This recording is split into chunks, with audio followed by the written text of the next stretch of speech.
बच्चों, उम्मीद है आप सब लोग अच्छे होंगे। तो इस वीडियो में हम लोग बात करने वाले हैं मोल प्रभाज के बारे में, जिसे बच्चों आप लोग मोल अंश भी कहते हैं।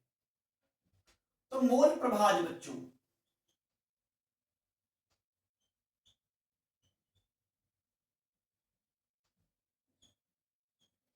जिसे आप मोल अंश भी कह सकते हैं। आपका मन करता है मोल प्रभाज बोलिए या आप मोल अंश बोलिए। इसे इंग्लिश में बोलते हैं मोल फ्रैक्शन।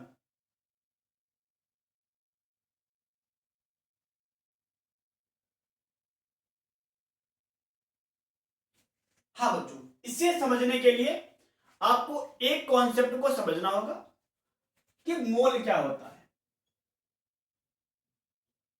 इस टॉपिक पर बच्चों भी बात करेंगे। 1-2 मिनट के लिए आप मोल को समझ लीजिए। मोल क्या होता है, जैसे बच्चों अगर आप किसी दुकान पर जाते हैं और उससे आप 1 दर्जन वस्तुएं मांगते हैं, यानी कि 1 दर्जन पेन मांगते हैं, 1 दर्जन पेन मांगते हैं, तो वो दुकानदार आपको 12 वस्तुएं यानी कि 12 पेन दे देता है। तो बच्चों जैसे 1 दर्जन में 12 चीजें होती हैं, उसी प्रकार मोल अपने आप में एक संख्या है। तो एक मोल में होता है 6.022 तो बच्चों एक मोल में इतनी संख्या होती है। बच्चों वैसे मोल अपने आप में एक बहुत अच्छा कॉन्सेप्ट है, इस पर एक अलग से वीडियो बनना चाहिए, लेकिन इस वीडियो में हम लोग बात करने वाले हैं मोल प्रभाज के बारे में। तो इसके बारे में कुछ डिटेल्स पता होनी चाहिए। तो मोल एक संख्या है, यानी कि 6.022 अगर आप किसी दुकान पर जाते हैं, एक मोल सेब मांगते हैं, तो आपको इतने सेब देगा वो। जैसे आप 1 दर्जन का मतलब 12 समझते हैं, वैसे एक मोल का मतलब ये होता है। तो बच्चों मोल निकालने का फार्मूला होता है मोल इक्वल टू मात्रा बटे अणुभार। मात्रा बटे अणुभार। तो बच्चों ये मोल निकालने का फार्मूला होता है। जैसे बच्चों मान ले रहे हैं उदाहरण के लिए कि हमारे पास 18 ग्राम जल या 72 ग्राम जल के मोलों की संख्या ज्ञात कीजिए। 72 ग्राम जल के मोलों की संख्या ज्ञात कीजिए। तो क्या करना होगा बच्चों, आपको जिसके भी मोल निकालना हो आपको उसकी मात्रा लिखनी है और उसका अणुभार लिखना है। तो यहां पे क्या है, मात्रा कितनी है, जल के मोल निकालना है तो जल की मात्रा और जल का अणुभार। तो आपको पता होगा बच्चों जल का अणुभार कितना होता है। एक हाइड्रोजन का 1 होता है, तो 2 हाइड्रोजन है तो 2 हो जाएगा, और एक ऑक्सीजन का 16 होता है। तो जल का टोटल अणुभार आ जाएगा 18। तो जल की मात्रा 72 और जल का अणुभार 18। तो जो हमारे पास कुल मोल आएंगे या मोलों की संख्या जो आ जाएगी 4 आ जाएगी। मोलों की संख्या 4 आ जाएगी। तो बच्चों इस तरीके से आप मोल ज्ञात कर सकते हो। तो मोल का मेनली जो मतलब होता है जिस किसी भी पदार्थ की मात्रा और उसी पदार्थ का अणुभार, तो ये हो जाता है मोल का मतलब। अगर बच्चों इसमें से आपको कुछ नोट करना है तो नोट कर सकते हो, और हम इसको मिटा दे रहे हैं। अब बात करने वाले हैं दोस्तों हम लोग मोल प्रभाज के बारे में। मोल प्रभाज तुम्हारे बोर्ड एग्जाम के लिए बहुत ही इंपॉर्टेंट टॉपिक होता है। ये लगभग हर साल पूछ लिया जाता है, नहीं तो इससे संबंधित एक न्यूमेरिकल पूछ लिया जाता है। तो बच्चों ध्यान से देखो, मोल प्रभाज को दोस्तों एक्स से दर्शाते हैं, कैपिटल एक्स से दर्शाया जाता है। तो मोल प्रभाज को कैपिटल एक्स से दर्शाया जाता है। इसकी परिभाषा की हम लोग बाद में बात करेंगे, पहले इसको समझ लेते हैं क्या होता है। तो बच्चों मान लेते हैं जैसे हमारे पास एक विलियन है, एक विलियन है,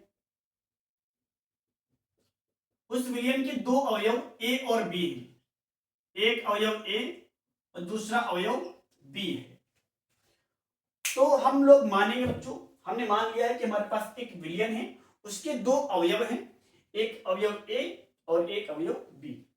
तो मान लिया हम लोग, मान के चलते हैं बच्चों, मान लेते हैं ए के मोल कि ए का मोल हम लोग मानेंगे अवयव ए के मोल, अवयव ए के मोल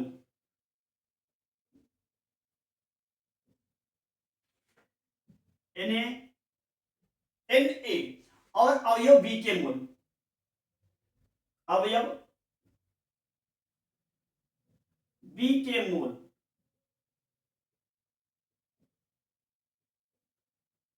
NB। ये दोस्तों हमने मान लिया है, जैसे हमारे पास A का अगर आपका मोल निकालना है तो A की मात्रा बटे A का अनुभाग, उसको कैलकुलेट किया तो आंसर आया Na। उसी प्रकार हमने B के मोल ज्ञात किए तो B की मात्रा और B का अनुभाग, उससे हमारे पास कैलकुलेट करने पर आया NB। ये हम लोग मान के चल रहे हैं। तो बच्चों विलियन के कुल मोल कितने हो जाएंगे? विलियन के कुल मोल, विलियन के कुल mole Na plus NB, Na plus NB, क्योंकि हमारे पास जो ए के मोल हैं उनकी संख्या प्लस बी के मोलों की संख्या, अगर आप दोनों को जोड़ देते हैं तो हो जाएंगे विलियन के कुल मोल। उम्मीद है बच्चों यहां तक समझ में आया होगा। तो हमने यहां तक मोल के बारे में बात की है कि हमने ए का मोल निकाल लिया, ए की मात्रा और ए का अनुभाग। उसी प्रकार से जो हमने अवयव बी घोला था उसका मोल, बी की मात्रा और बी का अनुभाग, उससे हमारे पास दोनों के मोल आए। ए का मोल आया Na और बी का मोल आया Nb और विलियन के कुल मोल आ गए Na प्लस Nb। अब बात करने वाले हैं बच्चों हम लोग मोल प्रभाज के बारे में। अब जैसे विलियन में हम लोगों से पूछा जाए कि ए का मोल प्रभाज ज्ञात कीजिए, तो बच्चों ए के मोल प्रभाज, तो ए का मोल प्रभाज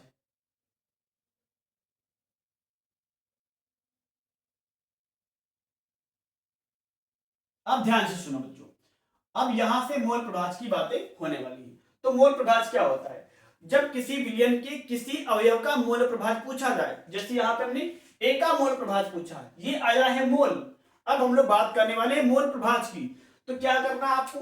जिसका मोल पूछा जाए, जिसका मोल प्रभाज पूछा जाए उसके मोल यानी कि ए के मोलों की संख्या, ए के मोल अपॉन में बच्चों अवयव के या विलियन के कुल मोल, यानी कि विलियन के कुल मोल, विलियन के कुल मोल। हाँ ध्यान से सुनो बच्चों, ए का मोल प्रभाज ज्ञात करना है तो ए के मोल ज्ञात करेंगे अपॉन में विलियन के कुल मोल। तो क्या हो जाएगा? ध्यान से सुनो, हम लोग मोल प्रभाज को x से दर्शाते हैं, मोल प्रभाज को x से दर्शाते हैं। यदि आपको जैसे ज्ञात बताना हो कि m का मोल प्रभाज क्या होगा तो इसे लिख देंगे mx। तो इसी प्रकार बच्चों अगर आपको इस तरीके से नहीं लिखना चाहते तो a के मोल प्रभाज को आप इस तरीके से लिख सकते हो xa, इसका मतलब हो जाएगा a का मोल प्रभाज। तो क्या होगा? ध्यान से सुनो, a के मोल कितने थे? Na, a के मोल कितने थे? Na अपान में विलियन के कुल मोल, यानी कि ए के मोल प्लस बी के मोल, या इस तरीके से बोल सकते हैं विलियन के कुल मोल हमने यहां से लिख रखा है ए के मोल प्लस बी के मोल, Na plus Nb, Na plus Nb। तो जो यहां से आपका ए का मोल प्रभाज ज्ञात हो चुका है, एक स्टेप आप समझ चुके हैं। अब बात करेंगे बी का मोल प्रभाज। तो बी के मोल प्रभाज बच्चों, बी के मोल प्रभाज, बी के मोल प्रभाज, तो क्या हो जाएगा? बी के मोल, बी के मोल की संख्या, बी के मोल की संख्या अपॉन में विलियन के कुल मोलों की संख्या, यानी कि ए के मोल प्लस बी के मोल, विलियन के कुल मोल की संख्या।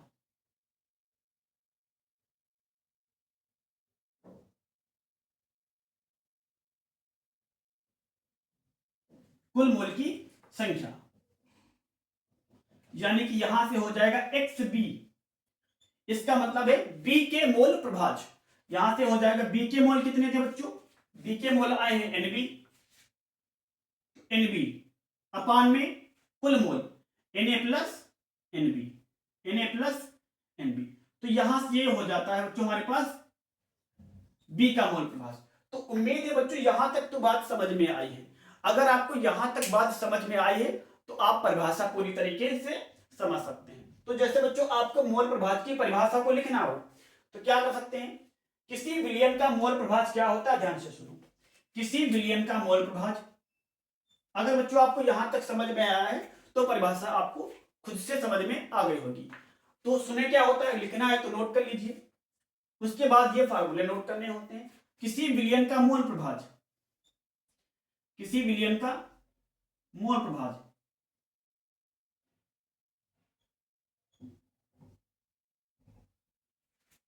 उस विलयन के अवयव के मोल, विलयन के उस विलयन के जिसके भी मोल ज्ञात करना उसके मोल, किसी विलयन का मोल प्रभाज अवयव के मोल, अवयव के मोल और अवयव के मोल और विलयन के कुल मोल, विलयन के कुल मोल, कुल मोल का अनुपात होता है, विलयन के कुल मोल का अनुपात होता है।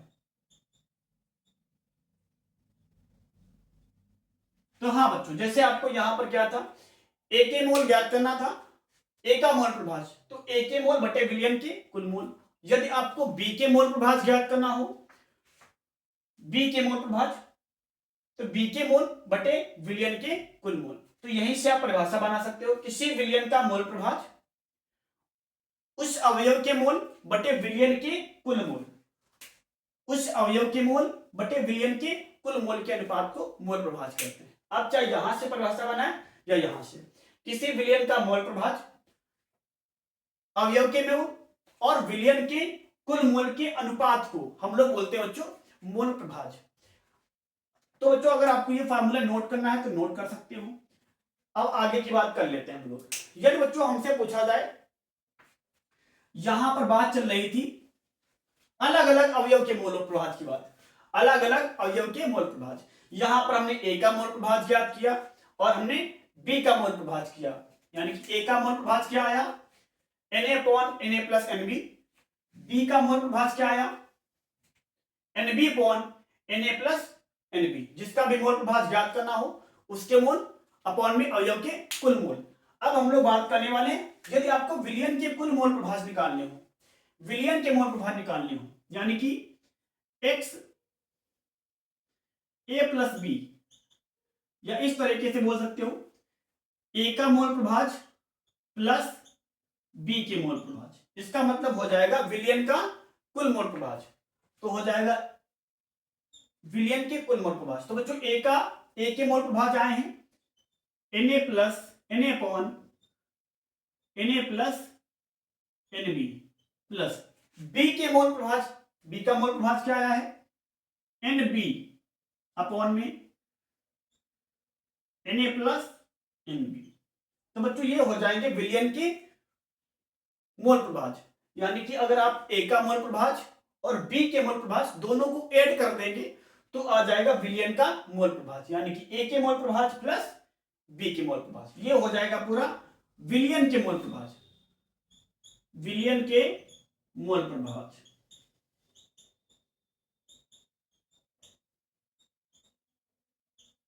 विलयन के मोल प्रभाज। अब ध्यान से देखो, दोनों के हर में सेम चीज है तो ऊपर क्या हो जाएगा ऐड हो जाएगा, ऊपर क्या हो जाएगा Na plus Nb, Na plus Nb। नीचे जो चीज लिखी होती है उसको एक बार लिख देते हैं, ये दोनों के हर बराबर हो तो ऊपर हर बराबर थे, ऊपर जुड़ गया Na प्लस Nb, नीचे क्या हो जाएगा, नीचे भी है Na प्लस Nb। तो यहां से बच्चों इसका रेशियो कितना आ जाएगा 1 आ जाएगा, इसको काटेंगे ऊपर भी Na प्लस Nb है और नीचे भी Na प्लस Nb है, तो इसको काटने पर कितना आएगा 1 आएगा। तो यहां से एक बात समझ में आती है कि हमारे पास क्या होता है विलयन के मोल प्रभाज, यानी कि XA प्लस XB,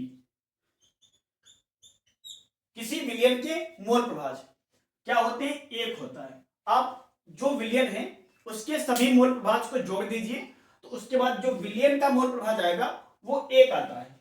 तो इस तरीके से बच्चों एक फार्मूला यहां से बन जाता है। ये क्या था अवयव ए के मोल प्रभाज, ये था अवयव बी के मोल प्रभाज, और ये क्या है विलयन के कुल मोल प्रभाज, यानी कि अवयव ए का मोल प्रभाज प्लस अवयव बी के मोल प्रभाज। हमने दोनों को ऐड कर दिया, उसको हल करने से कितना आया इस तरीके से वैल्यू आई, उसको हमने किया तो 1 आया। तो यहां से ये पता चलता है विलयन का कुल मोल प्रभाज कितना होता है, दोनों को ऐड कर दोगे, यानी कि जितने भी अवयव हो, एक अवयव हो, बी अवयव हो, सी अवयव हो, जितने भी होंगे आपको सभी को ऐड करने पर कितना आएगा, उसका मोल प्रभाज आएगा 1।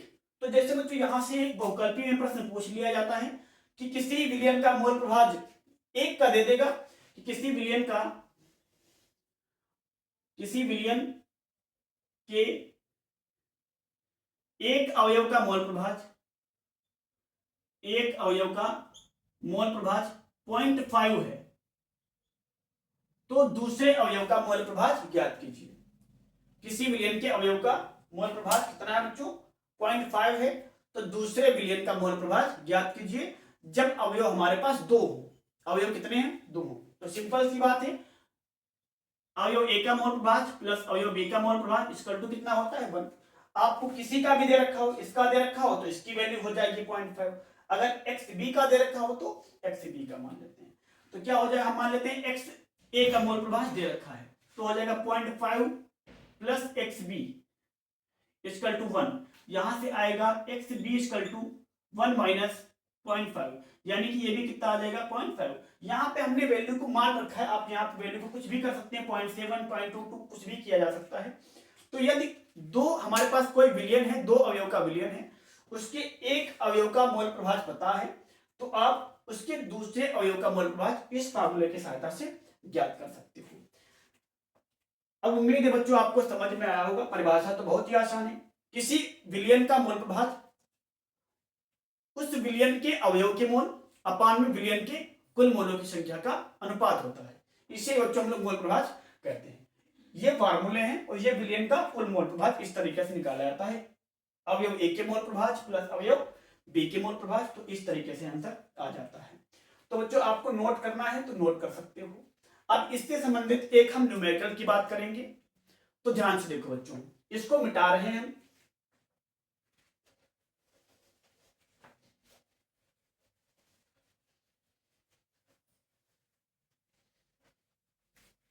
क्योंकि बच्चों न्यूमेरिकल से आप इस कॉन्सेप्ट को और अच्छे से समझ जाएंगे। तो ध्यान से देखो, इसको भी मिटा देते हैं हम।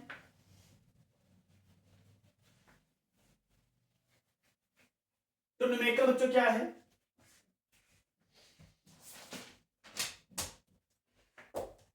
लिखा है बच्चों 36 ग्राम जल, 36 ग्राम जल और 46 ग्राम एथिल एल्कोहल, 46 ग्राम एथिल एल्कोहल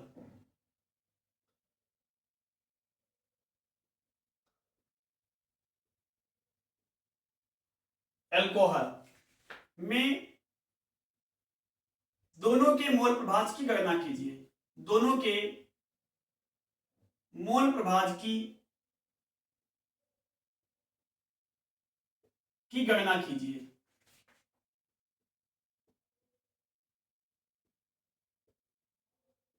दोनों के मोल प्रभाज की गणना कीजिए बच्चों, यानी कि आपको यह ज्ञात करना है X2O, ये ज्ञात करना है, और दूसरा ज्ञात करना है X एथिल एल्कोहल का फार्मूला आपको पता होगा C2H5OH, C2H5OH, ये दोनों आपको ज्ञात करना है कि हमारे पास जल का मोल प्रभाज और एथिल एल्कोहल का मोल प्रभाज ज्ञात कीजिए। अब ध्यान से देखो बच्चों, आपको मोल प्रभाज ज्ञात करने के लिए क्या पता होना चाहिए, मोल पता होने चाहिए। किसके मोल पता होने चाहिए, जो अवयव है दोनों के मोल, क्योंकि जब आप इसके मोल निकालेंगे तब यूज करेंगे, जब आप x का मोल प्रभाज यानी कि जल के मोल प्रभाज की गणना करोगे तो आपको जल के मोल बटे कुल मोल ज्ञात करने पड़ेंगे।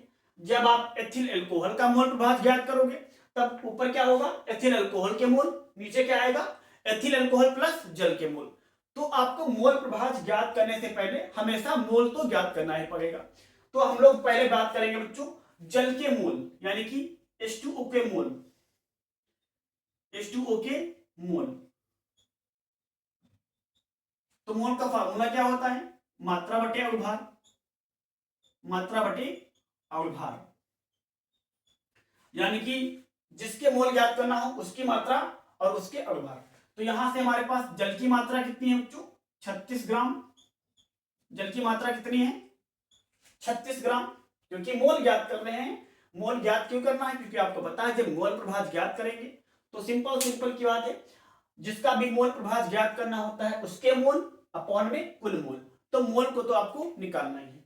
तो यहां से क्या हो जाएगा? जल के मोल, तो जल की मात्रा और जल का अवभार। यहां से जल का अवभार आपको नहीं पता है तो आप आसान तरीके से निकाल सकते हो। जल का मोल अवभार कितना होता है?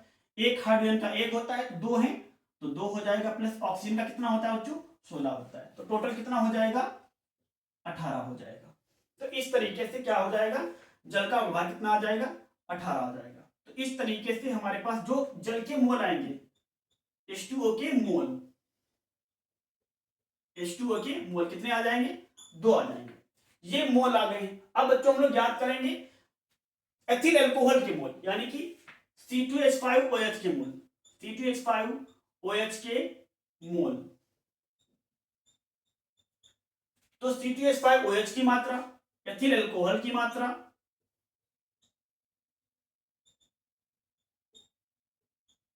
बटे एथिल अल्कोहल का अवभार, एथिल अल्कोहल का अवभार, जिसके मोल निकालना हो उसकी मात्रा और उसका अवभार। तो एथिल अल्कोहल की मात्रा बच्चों कितनी है? 46 है, 46। अब एथिल अल्कोहल का अवभार ज्ञात करेंगे, एथिल अल्कोहल का अवभार निकालना है, जो ये भी आपको नहीं दे रखा है बुक में, तो इसका भी निकाल लेंगे। C2H5OH, C2H5OH। अब ध्यान से सुनो, एक कार्बन का होता है 12, एक कार्बन का कितना होता है? 12, तो दो कार्बन है तो 24 हो जाएगा, प्लस एक हाइड्रोजन का होता है एक, तो यहां पर हाइड्रोजन कितने हैं? 5 ये और एक 6, तो 6 हाइड्रोजन का हो जाएगा 6, प्लस और एक ऑक्सीजन है, इसका कितना होता है? 16 होता है। फिर से देख लो बच्चों, एक कार्बन का 12, दो कार्बन है तो 24 हो जाएगा, एक हाइड्रोजन का एक होता है तो 6 का 6 हो जाएगा, और एक ऑक्सीजन का 16 होता है। इस टोटल को ऐड करेंगे तो 46 आएगा, 24 से 30, 30 वाला 46, तो इसका अवभार कितना आ जाएगा बच्चों? 46 आ जाएगा। आप इसको चारों तरफ कार पर करो, या इसके सामने भी जो हमने न्यूमेरिकल लगा रखा है एथिल अल्कोहल के मोल, इसके सामने भी इसको कर सकते हो। रफ्पर करो तो ज्यादा बेहतर होगा, आपको रफ्तार पर भी कर सकते हो। तो यहां से एथिल अल्कोहल का मोल प्रभाव कितना आया बच्चों? एथिल अल्कोहल की अवभार, मोल प्रभाव की तो भी बात ही नहीं की। तो एथिल अल्कोहल की मात्रा थी 46 और अवभार भी हमने ज्ञात किया था, वो भी आया था 46, तो इसका मोल कितना आ गया? 1 मोल आ गया। अब आपको ज्ञात करना है मोल प्रभाज। क्या ज्ञात करना बच्चों? मोल प्रभाज। तो ज्ञात करेंगे XH2O, XH2O यानी कि जल का मोल प्रभाज, जल का मोल प्रभाज। तो जल का मोल प्रभाज का मतलब है जल के मोल बटे विलयन के कुल मोल। तो जल का मोल कितना आया है? जल के मोल आए हैं 2 बटे विलयन के कुल मोल, यानी कि जल का मोल प्लस एथिल अल्कोहल का मोल, 2 + 1 यानी कि 2/3। इसको बच्चों हम लोग कैलकुलेट करेंगे, 2 को 3 से भाग देंगे तो यहां से जाएगा नहीं, लगा देंगे दशमलव, 0 हो जाएगा, तिछाक 18 बच्चों, फिर से तिछाक 18, तिछाक 18, इसी तरीके से वैल्यू कटती जाएगी। तो इसको लगभग में लिख देंगे 6.67, लगभग में बच्चों, लगभग में। तो हमारे पास जल का मोल प्रभाज आ गया है। अब जो दूसरा ज्ञात करना है एथिल अल्कोहल का मोल के प्रभाज, तो एथिल अल्कोहल का मोल प्रभाज यानी कि XC2H5OH। तो यहां से क्या हो जाएगा? एथिल अल्कोहल के मोल, एथिल अल्कोहल के मोल बटे विलयन के कुल मोल, H2O के मोल बटे एथिल अल्कोहल का मोल ज्ञात करना है, तो एथिल अल्कोहल के मोल अपॉन में विलयन के कुल मोल, जल का मोल प्लस एथिल अल्कोहल का मोल। जब आपने क्या किया? जल का मोल प्रभाज ज्ञात किया, जल का मोल प्रभाज, तो जल के मोल बटे में कुल मोल, तो जल का मोल 2 था, कुल मोल का मतलब है जल के मोल प्लस एथिल अल्कोहल के मोल, तो इस तरीके से लिखा। अब ज्ञात करना है एथिल अल्कोहल का मोल प्रभाज, इसका मतलब क्या होता है? एथिल अल्कोहल का मोल प्रभाज, तो एथिल अल्कोहल के मोल अपॉन में विलयन के कुल मोल, तो एथिल अल्कोहल का कितना आया है? वो 1 आया है, अपॉन में कुल मोल यानी कि जल के मोल प्लस एथिल अल्कोहल का मोल, तो ये आ जाएगा 1/3। इसको कैलकुलेशन करेंगे, दशमलव लगाएंगे 0 हो जाएगा यानी कि 10 हो जाएंगे, 3 से काटेंगे 3 × 9, तो इसी तरीके से बच्चों चलता जाएगा। तो इसको लगभग में लिख देंगे 3 3 4 बच्चों लगभग में।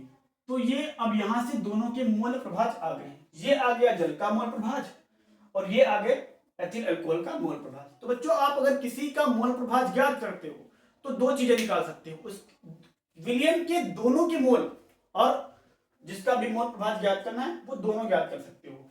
जब आपने इसका मोल प्रभाज ज्ञात किया और इसका मोल प्रभाज ज्ञात किया, किसी एक का भी मोल प्रभाज ज्ञात करते हो तो हमें मोलों की संख्या सभी की चाहिए होती है, क्योंकि अगर आपको जल का मोल निकालना है, जल का मोल प्रभाज, तो जल के मोल तो चाहिए ही, साथ में हमारे पास कुल मोल चाहिए। तो कुल में जितने भी अवयव होंगे उन सभी के मोल निकालना पड़ता है। तो बच्चों मोल प्रभाज में मोल तो आपको सभी के ज्ञात करने हैं। अब मोल प्रभाज में क्या होता है, जिसका मोल प्रभाज पूछा जाए। जैसे हमारे पास एथिल अल्कोहल का मोल प्रभाज पूछा गया, किसका मोल प्रभाज पूछा गया है, एथिल अल्कोहल का। तो ऊपर क्या होगा, एथिल अल्कोहल के मोल अपान में कुल मोल। तो मोल क्या है, आपको एथिल अल्कोहल का तो मोल पता ही होना चाहिए, एथिल अल्कोहल का मोल तो पता ही होना चाहिए। अपान में क्या है, कुल मोल। कुल मोल का है जितने भी अवयव हैं उन सभी के मोल आपको निकालना है पड़ेगा। तो बच्चों आप इस तरीके से निकाल सकते हो।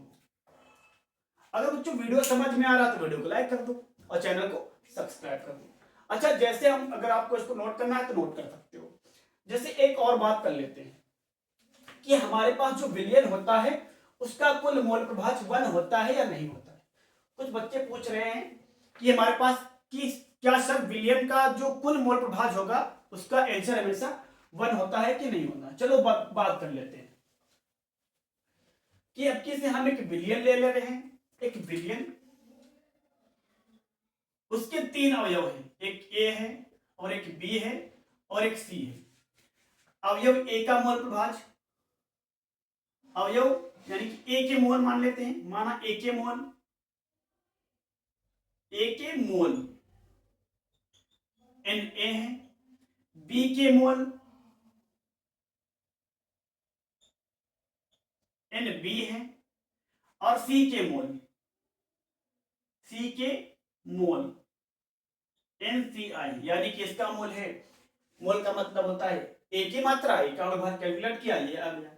बी के मोल, बी की मात्रा, बी का अवयव कैलकुलेशन की, ये आ गया। मान ले रहे हैं सी के मोल, सी की मात्रा और सी का अवयव कैलकुलेट करने पर ये आ गया। तो विलियन के कुल मोल, कुल मोल की बात कर रहे हैं बच्चों, कुल मोल Na प्लस Nb। हाँ इस तरीके से लिख सकते हो, ए के मोल प्लस बी के मोल प्लस सी के मोल। तो ये हो गया ए का मोल, ये बी का मोल, ये सी का मोल, ये हो गए विलियन के कुल मोल। अब आपको निकालना है कि कुल मोल का आंसर हमेशा 1 होगा। तो देख लेते हैं ए का मोल प्रभाज, ए का मोल प्रभाज। अब ए के मोल प्रभाज की बात कर रहे हैं, तो अगर आपको ए का मोल प्रभाज ज्ञात करना है तो ए का मोल पता होना चाहिए और विलियन के जितने अवयव हैं उनके भी मोल पता होने चाहिए। तो बच्चों ए का मोल क्या है, Na अपान में विलियन के कुल मोल, वो भी आपको पता होने चाहिए। तो कुल मोल भी ए का आया है Na plus Nb plus Nc। तो ये आ गया ए का मोल प्रभाज। इसी तरीके से बी का मोल प्रभाज ज्ञात करेंगे, तो बी का मोल अपान में तो कुल मोल पता होगा आपको, ए के मोल प्लस बी के मोल प्लस सी के मोल। तो अब बात कर लेंगे सी का मोल प्रभाज। तो सी के मोल अपान में कुल मोल है, Na plus Nb plus Nc। Equation first मान लेते हैं, सेकंड मानते हैं इसको और इसको थर्ड मान लेते हैं। अब तीनों को ऐड करेंगे, यानी कि ए के मोल प्रभाज प्लस बी के मोल प्रभाज प्लस सी के मोल प्रभाज। ए का मोल प्रभाज प्लस बी का मोल प्रभाज प्लस सी का मोल प्रभाज। तो लिखेंगे ए का मोल प्रभाज क्या है, Na upon Na plus Nb plus Nc plus में बी का मोल प्रभाज, तो Nb अपॉन में Na plus Nb plus Nc।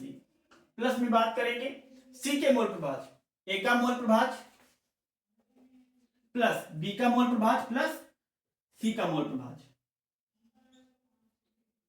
इसी का तो मतलब होगा विलयन के कुल मोल प्रभाज। तो ए के मोल प्रभाज जोड़ लें प्लस बी के मोल प्रभाज जोड़ लें प्लस सी के मोल प्रभाज, इन तीनों को ऐड कर लें तो हो जाएगा विलयन का कुल मोल प्रभाज। तो ए के मोल प्रभाज प्लस बी के मोल प्रभाज प्लस सी के मोल प्रभाज, एनसी अपॉन में Na plus NB plus NC, तो ये हो जाएगा सी के मोल प्रभाज। अब ध्यान से देखो नीचे तीनों कंडीशन सेम है, Na plus MB plus NC, Na plus MB plus NC, यहाँ भी Na plus MB plus NC, तो ऊपर की वैल्यू आपस में ऐड हो जाएंगी। तो ये भी हो जाएगा Na प्लस में Nb प्लस में एनसी, Nb प्लस में एनसी अपॉन में क्या था Na Nb प्लस में एनसी।